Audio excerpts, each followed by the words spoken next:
Hello friends, welcome back to my channel. ನಾನ್ ನಿಮ್ ಪ್ರೀತಿಯ ಸೌಮ್ಯ. ಇದು ನಾವು ಧರ್ಮಸ್ಥಳಕ್ಕೆ ಹೋಗಿದ್ವಿ, 2 ದಿನದ ಟ್ರಿಪ್. ಸೊ ಆ ಒಂದು ದಿನದ ಒಂದು ವ್ಲಾಗ್ ನ ಶೇರ್ ಮಾಡ್ತೀನಿ. ತುಂಬಾನೇ ಲೇಟ್ ಆಗಿ ಹಾಕ್ತಾ ಇದ್ದೀನಿ. ಸ್ವಲ್ಪ ಅಲ್ಲಿಂದ ಬಂದ್ಮೇಲೆ ಬಿಸಿ ಆಗಿದ್ದೆ, ಹಾಗಾಗಿ ನಾನು ಇವಾಗ ವಿಡಿಯೋನ ಎಡಿಟ್ ಮಾಡಿ ಹಾಕ್ತಾ ಇದ್ದೀನಿ. ಇದು ಬಂದು ಮಂಗಳವಾರ ಆಗಿತ್ತು ನಾವು ಹೋಗಿದ್ದಿನ. ಸೊ ಮಂಗಳವಾರ ಅಂದ್ರೆ ಸಂಕಷ್ಟ ಚತುರ್ಥಿ ಇತ್ತು ನೋಡಿ, ಅಂಗಾರಕ ಚತುರ್ಥಿ. ಆ ದಿನ ನಾವು ಹೋಗಿದ್ದು.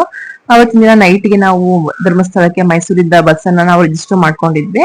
ಸೊ ಹಾಗಾಗಿ ಇವತ್ತು ಈವ್ನಿಂಗ್ ನಾನು ಇಲ್ಲಿ ಬ್ಲಾಗ್ ನ ಶೇರ್ ಮಾಡ್ತಾ ಇದ್ದೀನಿ. ಬೆಳಗಿನಿಂದ ಮನೆ ಕೆಲಸ ಎಲ್ಲ ಮುಗಿಸ್ಕೊಂಡಿದ್ದೆ, ಎಲ್ಲ ಆಗಿತ್ತು. ಈಗ ನಾನು ಕೂಡ ಫ್ರೆಶ್ ಅಪ್ ಎಲ್ಲ ಆಗಿ ಬಂದು ಪೂಜೆಗೆ ರೆಡಿ ಮಾಡ್ಕೊಂಡು ಪೂಜೆ ಮಾಡ್ತಾ ಇದ್ದೀವಿ. ಸೊ ದೇವಸ್ಥಾನಕ್ಕೆ ಹೋಗೋ ಮುಂಚೆ ಮನೆಯಲ್ಲಿ ಕೂಡ ಪೂಜೆನೆಲ್ಲ ಮಾಡ್ಬಿಟ್ಟು ಹೋಗೋಣ ಅಂತ ಹೇಳ್ಬಿಟ್ಟು ಪೂಜೆನೆಲ್ಲ ಮಾಡ್ಕೊಂತಾ ಇದ್ದೀವಿ. ಪೂಜೆ ಎಲ್ಲ ಮುಗಿಸಿ ಇವತ್ತು ರಾತ್ರಿ ಆಗ್ಲೇ ಹೇಳ್ದಂಗೆ 9:30ಗೆ ಬಸ್ ಇದ್ದು ನಮಗೆ. ಸೊ ಅಲ್ಲಿ ತನಕ ಸ್ವಲ್ಪ ಟೈಮ್ ಇತ್ತು. ಪೂಜೆ ಮುಗಿಸಿ ಸ್ವಲ್ಪ ಪ್ಯಾಕಿಂಗ್ ಕೆಲಸಗಳೆಲ್ಲ ಇತ್ತು, ಅದನ್ನೆಲ್ಲ ಮುಗಿಸ್ಕೊಂಡಿದ್ದೆ. ಅದೆಲ್ಲ ಮುಗಿಸ್ಕೊಂಡು ನಾವು ಈ ಒಂದು ಧರ್ಮಸ್ಥಳಕ್ಕೆ ಹೋಗ್ತಾ ಇದ್ದೀವಿ. 10 ವರ್ಷದ ನಂತರ ನಾನು ಇವಾಗ ಧರ್ಮಸ್ಥಳಕ್ಕೆ ಹೋಗ್ತಾ ಇರುವಂತದ್ದು. ತುಂಬಾ ಸ್ಥಳದಿಂದ ಹೋಗ್ಬೇಕು ಅನ್ಕೊಂತಾ ಇದ್ವಿ, ಆದ್ರೆ ಒಂದಷ್ಟು ಕಾರಣಗಳಿಂದ ನಮ್ಗೆ ಹೋಗಕ್ ಆಗೇ ಇರ್ಲಿಲ್ಲ. ಸೊ ಈಗ ಹಸ್ಬೆಂಡ್ ಮತ್ತೆ ಮಗ ಎಲ್ಲ ಮುಡಿ ಕೊಡ್ಬೇಕಾಗಿದ್ರಿಂದ, ಮತ್ತೀಗ ನಮ್ಗೆ ಸಮ್ಮರ್ ಹಾಲಿಡೇಸ್ ಕೂಡ ಇದ್ದಿದ್ರಿಂದ ಸೊ ಹೋಗಿ ಬಂದ್ಬಿಡೋಣ ಇವಾಗ, ಇನ್ನು ಆಮೇಲೆ ಮತ್ತೆ ಟೈಮ್ ಸಿಕ್ಕೋದಿಲ್ಲ ಅಂತ ಹೇಳಿ ಸೊ ನಾವೇ ಹೋಗಿದ್ವಿ. ಇದು ಫಸ್ಟ್ ಟೈಮ್ ಆಕ್ಚುಲಿ ನಾವೇ ಹೋಗಿರೋದು. ಅಂದ್ರೆ ನಾವು ಒಂದ್ಸಲ ಹೋಗಿದ್ವಿ, ಅವಾಗ ನಾವು ನಮ್ಮ ಫ್ರೆಂಡ್ ಜೊತೆ ಹೋಗಿದ್ವಿ. ಸೊ ಈಗ ನಾವೇನೆ ಇಂಡಿಪೆಂಡೆಂಟ್ ಆಗಿ ಹೋಗಿದ್ದು. ಸೊ ಒಂಥರ ಹೊಸ ಎಕ್ಸ್ಪೀರಿಯನ್ಸ್, ಚೆನ್ನಾಗಿತ್ತು. ಸೊ ಹೇಗಿತ್ತು ಅಂತ ನಿಮ್ಗೆ ಮುಂದೆ ತೋರಿಸ್ತಾ ಹೋಗ್ತೀನಿ. ಸೊ ಪೂಜೆ ಎಲ್ಲ ಮುಗಿಸಿ ಈಗ ರಾತ್ರಿ ಊಟಕ್ಕೆ ನಾನಿಲ್ಲಿ ಮೊಸರನ್ನ ಮಾಡ್ಕೊಂಡಿದ್ದೀನಿ. ಸಿಂಪಲ್ ಆಗಿ ಮೊಸರನ್ನ ಮಾಡ್ಕೊಂಡೆ, ಒಗ್ಗರಣೆ ಮಾಡ್ಕೊಂಡೆ. ಯಾಕಂದ್ರೆ ನೈಟ್ ಜರ್ನಿ ಮಾಡೋದ್ರಿಂದ ಹೆವಿ ಫುಡ್ ಎಲ್ಲ ತಿಂದು ಹೋಗೋದಿಕ್ ಆಗೋದಿಲ್ಲ ಅಂತ ಹೇಳಿ ಸಿಂಪಲ್ ಆಗಿ ಮೊಸರು ಒಗ್ಗರಣೆ ಮಾಡಿ ಊಟ ಮಾಡಿದ್ವಿ. ಸೊ ಈಗ ಎಲ್ಲ ರೆಡಿಯಾಗಿ ಹೊರಡ್ತಾ ಇದ್ದೀವಿ. ಸೊ ಇದು ನಾನು ಹಾಕೊಂಡಿರುವಂತ ಒಂದು ಗೌನು, ಪರ್ಪಲ್ ಕಲರ್ ಗೌನ್ ಅನ್ನ ಹಾಕೊಂಡಿದ್ದೀನಿ. ಸೊ ಹೇಗಿದೆ, ಹೇಗ್ ಕಾಣಿಸ್ತಿದ್ದೀನಿ ಅಂತ ಹೇಳಿ ಕಮೆಂಟ್ ಮಾಡಿ. ನೈಟ್ ಅಲ್ವಾ, ಹಾಗಾಗಿ ಸಿಂಪಲ್ ಆಗಿರೋದನ್ನೇ ಹಾಕೊಂಡಿದ್ದೀನಿ. ಸೊ ಇವಾಗ ಎಲ್ಲ ಕೂಡ ರೆಡಿಯಾಗಿ ಹೊರಟ್ವಿ. ನನ್ನ ಮಗ ಅವನು ಕೂಡ ಈ ತರ ರೆಡಿ ಆಗಿದ್ದ. ಹಾಗೆ ಹೋಗ್ತಾ ನಮ್ಮ ಮನೆಯ ಪಕ್ಕದಲ್ಲೇನೆ ಗಣಪತಿ ಟೆಂಪಲ್ ಇದೆ. ಇವತ್ತು ಸಂಕಷ್ಟ ಚತುರ್ಥಿ ಆಗಿದ್ರಿಂದ ದೇವ್ರ ದರ್ಶನ ಕೂಡ ಮಾಡ್ಕೊಂಡು, ಇನ್ನು ಅಲ್ಲಿ ಅರ್ಚನೆ ನಡೀತಾ ಇತ್ತು, ಮಹಾಮಂಗಳಾರತಿ ಆಗಿರ್ಲಿಲ್ಲ. ನಾವು ಹೋಗಿ ಕೈ ಮುಕ್ಕೊಂಡು ದೇವ್ರ ದರ್ಶನ ಮಾಡ್ಕೊಂಡು ಅಲ್ಲಿಂದ ಹೊರಟ್ವಿ. ಸೊ ನಾವು ಮಲೆಮಹದೇಶ್ವರ ಬೆಟ್ಟಕ್ಕೆ ಹೋದಾಗ ನಿಮ್ಗೆ ಹೇಳಿದ್ದೆ, ನಾವು ನಮ್ಮೂರಿಂದ ಮೈಸೂರಿಗೆ ನಾವು ಸಬರ್ ಬಸ್ ಸ್ಟ್ಯಾಂಡ್ಗೆ ನಾವು ಬಸ್ಸಲ್ಲಿ ಹೋಗಿದ್ವಿ ಅಂತ. ಬಟ್ ಈಗ ನಮ್ಗೆ ನೈಟ್ ಬಸ್ ಇದ್ರಿಂದ ಏನ್ ರಿಟರ್ನ್ ಬರೋದು ಎಷ್ಟೊತ್ತಾಗುತ್ತೋ ಏನೋ, ನಮಗೆ ಬಸ್ ಇಟ್ಕೊಂಡು ಹೋಗಕ್ಕಾಗಲ್ಲ ಅಂತ ಹೇಳಿ ನಾವು ನಮ್ದೇ ಬೈಕ್ ತಗೊಂಡ್ ಹೋದ್ವಿ.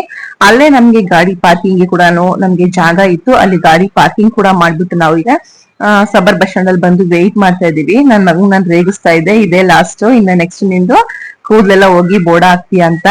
ಸೊ ಹಾಗೇನೆ ಒಂದ್ ಸ್ವಲ್ಪ ಹೊತ್ತಲ್ಲೇ ಕೂತಿದ್ವಿ. ಒಂದ್ 9:10, 9:15 ಹಂಗೆ ನಮ್ಗೆ ಅಲ್ಲಿ ಬಸ್ ಬಂತು.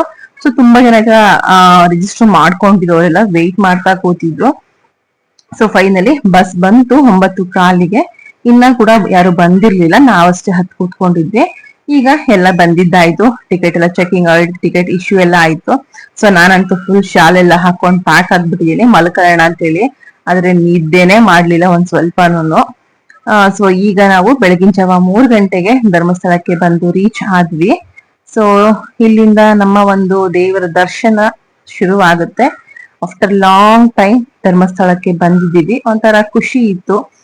ಸೊ ನಾವು ಬರೋ ದಿನಾನೇ ಆ ನೈಟ್ ಅಲ್ಲಿ ಮಳೆ ಕೂಡ ಬಂದಿತ್ತು, ತುಂಬಾ ತಂಪಾಗಿತ್ತು ಜಾಗ, ಒಂಥರ ಖುಷಿ ಆಯ್ತು. ಸೊ ನಾವು 3 ಗಂಟೆಗೆ ಬಂದಿದ್ದು, ಸ್ವಲ್ಪ ವೆಯ್ಟ್ ಮಾಡ್ಕೊಂಡು 5 ಗಂಟೆ ಹಂಗ ಹೋಗಿ ನಾವು ಮುಡಿ ಕೊಡೋ ಜಾಗದಲ್ಲಿ ವೆಯ್ಟ್ ಮಾಡ್ತಾ ಕ್ಯೂ ಅಲ್ಲಿ ನಿಂತ್ಕೊಂಡ್ವಿ.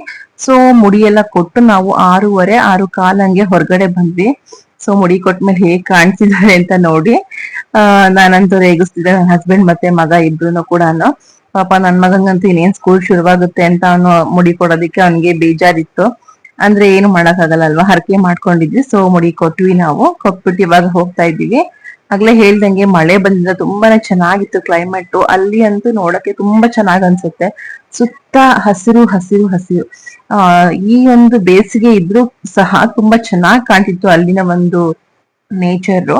ಅದನ್ನ ನೋಡಕ್ಕಂತೂ ತುಂಬಾನೇ ಖುಷಿ ಆಗ್ತಾ ಇತ್ತು. ಹಾಗೇನೆ ಬೆಳಗ್ಗೆ ತಂಪಾದ ಗಾಳಿ ಬೀಸ್ತಾ ಇತ್ತು. ಸೊ ನಾವ್ ಇಲ್ಲಿಂದ ಇವಾಗ ಹೋಗ್ತಾ ಇರೋದು ನೇತ್ರಾವತಿ ನದಿಗೆ. ಸೊ ಅಲ್ಲಿ ಸ್ನಾನ ಮಾಡಿ ಹೋಗೋಣ, ಮುಡಿ ಕೊಟ್ಮೇಲೆ ನದಿಯಲ್ಲಿ ಸ್ನಾನ ಮಾಡ್ಕೊಂಡು ಹೋಗೋಣ ಅಂತ ಹೇಳಿ ನಾವು ರೂಮ್ ಎಲ್ಲ ಏನ್ ಬುಕ್ ಮಾಡ್ಕೊಳ್ಳಿ ಡೈರೆಕ್ಟ್ ನಾವು ನದಿಗೆ ಬಂದಿದೀವಿ. ಸೊ ನದಿಯಲ್ಲಂತೂ ನೋಡ್ತಾ ಇದ್ದೀರಾ ನೀರೇ ಇಲ್ಲ, ಬೇಸಿಗೆ ಆಗಿರೋದ್ರಿಂದ ನೀರೆಲ್ಲ ಕಂಪ್ಲೀಟ್ ಅಲ್ಲಿ ಕಡಿಮೆ ಆಗ್ಬಿಟ್ಟಿದೆ. ನಾವ್ ಲಾಸ್ಟ್ ಒಂದ್ 10 ವರ್ಷದಿಂದ ಬಂದಾಗಂತೂ ತುಂಬಾನೇ ನೀರ್ ಇತ್ತು, ಅಲ್ಲಿ ಸೇತುವೆ ಮೇಲೆಲ್ಲ ನೀರ್ ಬರ್ತಾ ಇತ್ತು. ಬಟ್ ಇವಾಗ ನೀರ್ ಕಡಿಮೆ ಆಗಿದೆ. ಈಗ ನಾವೆಲ್ಲ ಕೂಡ ರೆಡಿ ಆಗಿ ದೇವ್ರ ದರ್ಶನಕ್ಕಂತ ಹೇಳಿ ಕ್ಯೂ ಅಲ್ಲಿ ಬಂದಿದ್ದೀವಿ. ತುಂಬಾ ಏನ್ ರಶ್ ಇರ್ಲಿಲ್ಲ, ವಿತಿನ್ 30 ಮಿನಿಟ್ಸ್ ಒಳಗೆ ನಮ್ಗೆ ದರ್ಶನ ಆಗೋಯ್ತು. ಸೊ ದರ್ಶನ ಎಲ್ಲ ಮುಗಿಸ್ಕೊಂಡು ಹೊರಗಡೆ ಬಂದ್ವಿ. ಒಂದ್ ರೌಂಡ್ ಹಾಗೆ ದೇವಸ್ಥಾನ ಹತ್ರ ಫೋಟೋ ತಗೊಂಡು ಅದೊಂದಿಷ್ಟು ಒಂದ್ ಸಣ್ಣ ಕ್ಲಿಪ್ಪಿಂಗ್ ಗಳನ್ನ ತಗೊಂಡೆ. ಒಂಥರ ತುಂಬಾ ಖುಷಿ ಆಯ್ತು. ದೇವ್ರನ್ನ ನೋಡಿ ಅಂತೂ ಮನ್ಸಿಗೆ ಸಂತೋಷ ಆಯ್ತು. ತುಂಬಾ ಹೆಚ್ಚು ಕಾಯಿಸ್ದೆ ದೇವ್ರು ಬೇಗ ನಮ್ಗೆ ದರ್ಶನ ಕೊಟ್ಟ ಅಂತ ಹೇಳಿ ಅನ್ನಿಸ್ತು. ಸೊ ದರ್ಶನ ಎಲ್ಲ ಮುಗಿಸಿ ನಾವೀಗ ನೆಕ್ಸ್ಟ್ ನಾವು ಇಲ್ಲೇ ಒಂದ್ 4-5 ಟೆಂಪಲ್ ಇದೆಯಲ್ಲ ಅದನ್ನ ವಿಸಿಟ್ ಮಾಡೋಣ ಅಂತ ಹೇಳಿ ಅನ್ಕೊಂಡ್ವಿ. ಸೊ ಅದಕ್ಕಾಗಿ ನಾವಿಲ್ಲಿ ಜೀಪ್ ಸಿಗುತ್ತೆ ನೋಡಿ, ಸೀಟ್ ಮೇಲೆ ಜೀಪ್ ಗಳು ಬರುತ್ತೆ. ಒಬ್ರಿಗೆ 200 ರುಪೀಸ್ ಏನೋ ತಗೊಂತಾರೆ. ಸೊ ಆತರ ಜೀಪ್ ನ ನಾವು ಮಾಡ್ಕೊಂಡು ಇವಾಗ ಹತ್ತಿದ್ವಿ. ಇನ್ನ ತಿಂಡಿ ಎಲ್ಲ ಏನು ಕೂಡ ಮಾಡಿರ್ಲಿಲ್ಲ, ಹಂಗೇನೆ ನಾವು ಜೀಪ್ ಹತ್ಕೊಂಡು ಹೊರಟ್ವಿ. ಸೊ ನಾವು ಫಸ್ಟ್ ಬಂದಿದ್ದು ಇಲ್ಲಿ ಬಂದು ಟೆಂಪಲ್, ಇದು ಶ್ರೀರಾಮ ಮಂದಿರ ಅಂತ ಹೇಳಿ. ತುಂಬಾನೇ ಚೆನ್ನಾಗಿದೆ, ತುಂಬಾ ದೊಡ್ಡ ಟೆಂಪಲ್. ಒಳಗಡೆ ಎಲ್ಲಾ ರೀತಿ ಗ್ರಹಗಳು, ಹಾಗೆ ನವಶಕ್ತಿಯರು, ಹಾಗೆ ರಾಮ ಸೀತಾ ಮತ್ತೆ ಸಾಯಿಬಾಬಾ ಎಲ್ಲಾ ದೇವರುಗಳು ಒಳಗಡೆ ಇದ್ವು. ಬಟ್ ಒಳಗಡೆ ವಿಡಿಯೋ ಮಾಡಕ್ ಆಗಿಲ್ಲ ಅಷ್ಟೇನೆ. ಬಟ್ ತುಂಬಾ ವಿಶಾಲವಾಗಿ ತುಂಬಾ ಚೆನ್ನಾಗಿದೆ. ಇದು ಬಂದು ಉಜಿರೆಗೆ ಬಂದಿದೀವಿ ನಾವೀಗ, ಅಲ್ಲಿಂದ ಮುಗಿಸಿ. ಸೊ ಉಜಿರೆನಲ್ಲಿ ಸದಾಶಿವರದ್ರ ಏನು ಸೂರ್ಯನ ದೇವಸ್ಥಾನ ಇದು. ಸೊ ಇಲ್ಲಿ ಮಣ್ಣಿನ ಗೊಂಬೆಗಳನ್ನ ಹರಕೆ ಮಾಡ್ಕೊಂಡು ಕೊಡ್ತಾರೆ. ಅದನ್ನ ನಿಮ್ಗಲ್ಲಿ ತೋರಿಸಿದ್ದು. ಯಾರಾದ್ರೂ ಏನಾದ್ರು ಅನ್ಕೊಂಡು ಯಾವ್ದಾದ್ರು ಕೆಲಸ ನಮ್ಗೆ ಆಗ್ಬೇಕು ಅಂತ ಅನ್ಕೊಂಡು, ಈಗ ಮನೆ ಕಟ್ಟಬೇಕು ಅಂದ್ರೆ ಅಥವಾ ಗವರ್ಮೆಂಟ್ ಕೆಲಸ ಆಗ್ಬೇಕು ಅಂತ ಹೇಳಿದ್ರೆ, ಮದ್ವೆ ಆಗ್ಬೇಕು ಅಥವಾ ಮಕ್ಕಳಾಗ್ಬೇಕು, ಈ ತರ ಏನಾದ್ರು ಹರಕೆಗಳನ್ನ ಮಾಡ್ಕೊಂಡು ಹರಕೆ ಎಲ್ಲ ನಮ್ಗೆ ನೆರವೇರಿದ ನಂತರ ಸೊ ಅದೇ ರೀತಿಯ ಒಂದು ಗೊಂಬೆಗಳನ್ನ ನಾವಿಲ್ಲಿ ಬಂದು ಕೊಡೋದು. ಅಂದ್ರೆ ಮನೆ ಕಟ್ಟಬೇಕು ಅಂದ್ರೆ ಮನೆ ತರದ ಗೊಂಬೆ, ಮದ್ವೆ ಆಗ್ಬೇಕಂದ್ರೆ ಗಂಡು ಹೆಣ್ಣಿನ ಗೊಂಬೆ, ಆತರ. ನೀವ್ ಇಲ್ಲೇನ್ ನೋಡ್ತಿದಿರಲ್ಲ ಮುಂದೆ ಅದು ಮಣ್ಣಿನ ಗೊಂಬೆಗಳ್ದೇನೆ ಬನ. ಅಂದ್ರೆ ಇಲ್ಲಿ ಬಂದು ಎಲ್ಲಾ ಹರಕೆ ಏನು ಅವ್ರು ನೆರವೇರಿದ್ಮೇಲೆ ಅದನ್ನ ತಗೊಂಡ್ ಬಂದು ಅಲ್ಲಿಗೆ ಅರ್ಪಣೆ ಮಾಡ್ತಾರೆ. ಸೊ ಅದರದ್ದೇ ಮಣ್ಣಿನ ಗೊಂಬೆಗಳದೇ ಒಂದು ರಾಶಿ ಇತ್ತು ಅಲ್ಲಿ. ಅಂದ್ರೆ ಎಷ್ಟು ಜನಕ್ಕೆ ಅವರ ಬೇಡಿಕೆ ಈಡೇರಿದೆ ಅಂತ ನೀವು ಅಲ್ಲೇ ತಿಳ್ಕೊಳ್ಬಹುದು. ಸೊ ನಿಮ್ಗೂ ಯಾರಾದ್ರೂ ಈ ತರದ್ ಒಂದೇನಾದ್ರೂ ಬೇಡಿಕೆ ಇತ್ತು ಅಂದ್ರೆ ಖಂಡಿತವಾಗ್ಲೂ ನೀವು ಈ ಒಂದು ದೇವಸ್ಥಾನಕ್ಕೆ ಬಂದು ಹರಕೆಯನ್ನ ಮಾಡ್ಕೊಳ್ಬಹುದು. ಸೊ ನೆಕ್ಸ್ಟ್ ನಾವಿಲ್ಲಿ ಬಂದಿರುವಂತದ್ದು ಬಂದು ಸೌತರ್ಕ ಮಹಾಗಣಪತಿ ದೇವಸ್ಥಾನ. ಇದು ಆಕ್ಚುಲಿ ನಾವು ಒಂದ್ಸಲ ನೋಡಿರ್ಲಿಲ್ಲ. ಮಿಕ್ಕಿ ಟೆಂಪಲ್ ಎಲ್ಲ ನಾವು ನೋಡಿದ್ವಿ, ಬಟ್ ಇದನ್ನ ಒಂದ್ಸಲನೂ ನೋಡೇ ಇರ್ಲಿಲ್ಲ ನಾವು. ಮೊಬೈಲ್ ಅಲ್ಲಿ ಇನ್ಸ್ಟಾಗ್ರಾಮ್ ಅಲ್ಲಿ ನೋಡ್ತಿದ್ವಿ ಅಷ್ಟೇನೆ. ಸೊ ಇಲ್ಲಿಗೆ ಹೋಗ್ಬೇಕು ಅನ್ನೋದು ನಮ್ಮ ಹಸ್ಬೆಂಡ್ ನ ಒಂದು ಆಸೆ ಆಗಿತ್ತು. ಓಪನ್ ಸ್ಪೇಸ್ ಅಲ್ಲಿ ಯಾವುದೇ ರೀತಿಯ ಗುಡಿ ಇಲ್ಲದೇನೆ ಓಪನ್ ಆಗಿನೇ ಇರುವಂತ ಒಂದು ದೇವಸ್ಥಾನ ಇದು. ಇದನ್ನ ಗಂಟೆ ಗಣಪತಿ ಅಂತ ಕೂಡ ಕರೀತಾರೆ. ನೋಡ್ತಿದ್ದೀರಾ ನೀವು, ಓಪನ್ ಆಗಿದೆ, ಅದಕ್ಕೆ ಯಾವುದೇ ರೀತಿಯ ಶೆಲ್ಟರ್ ಎಲ್ಲ ಏನು ಹಾಕಿಲ್ಲ. ಸೊ ಈ ಒಂದು ಗಣಪತಿಗೆ ಸ್ಪೆಷಲ್ ಏನಪ್ಪಾ ಅಂತಂದ್ರೆ ಗಂಟೆ. ನಾವೇನಾದ್ರೂ ಅನ್ಕೊಂಡು ಗಂಟೆನ ಕಟ್ಟಿದ್ರೆ ಅದು ಕೂಡ ನೆರವೇರುತ್ತೆ ಅಂತ ಹೇಳಿ. ಸೊ ಇನ್ನು ಲಾಸ್ಟ್ ಬಂದಿರೋದು ಬಂದು ಸುಬ್ರಹ್ಮಣ್ಯ ದೇವಸ್ಥಾನ. ಸೊ ಇಲ್ಲಿಗೆ ನಾವು ಬಸ್ಸಲ್ಲಿ ಬಂದ್ವಿ. ಸೊ ಇಲ್ಲಿ ಬಂದು ಬರೋಷ್ಟೊತ್ತಿಗೆ ಮಧ್ಯಾಹ್ನ ಆಗೋಗಿತ್ತು, 1 ಗಂಟೆ. ತುಂಬಾ ಬಿಸ್ಲಿತ್ತು. ಅದಾದ ನಂತರ ನಾವು ಇವಾಗ ಸುಬ್ರಹ್ಮಣ್ಯಗೆ ಬಂದು ಬಸ್ ಕೂಡ ಬುಕ್ ಮಾಡ್ಕೊಂಡಿದ್ವಿ, 2 ಗಂಟೆ ರಿಟರ್ನ್ ಬಸ್. ಹಾಗಾಗಿ ಬೇಗ ದರ್ಶನ ಮುಗಿಸ್ಕೊಂಡು ಡ್ರೆಸ್ ಚೇಂಜ್ ಮಾಡ್ಕೊಂಡು ಬಂದು ಕೂತ್ಕೊಂಡ್ವಿ ಅಲ್ಲೇ ಸಿಂಪಲ್ ಆಗಿ ಬಸ್ ಸ್ಟ್ಯಾಂಡ್ ಅಲ್ಲೇ ಊಟ ಮುಗಿಸ್ಕೊಂಡು. ಸೊ ಹೀಗಿತ್ತು ನಮ್ಮ ಧರ್ಮಸ್ಥಳದ ಒಂದು ಜರ್ನಿಯ ಅಥವಾ ದರ್ಶನದ ಒಂದು ವ್ಲಾಗ್. ಸೊ ಈ ಒಂದು ವಿಡಿಯೋ ನಿಮ್ಗೆ ಹೇಗನ್ಸ್ತು ಅಂತ ಹೇಳಿ ಕಮೆಂಟ್ ಮಾಡಿ ತಿಳಿಸಿ. ಹಾಗೆ ನನ್ನ ಚಾನಲ್ ಸಬ್ಸ್ಕ್ರೈಬ್ ಮಾಡ್ಕೊಳ್ದೆ ನೋಡ್ತಿದ್ರೆ ಚಾನಲ್ ಸಬ್ಸ್ಕ್ರೈಬ್ ಮಾಡ್ಕೊಂಡು ಸಪೋರ್ಟ್ ಮಾಡಿ ಅಂತ ತಿಳಿಸ್ತಾ, thank you for watching. Bye bye.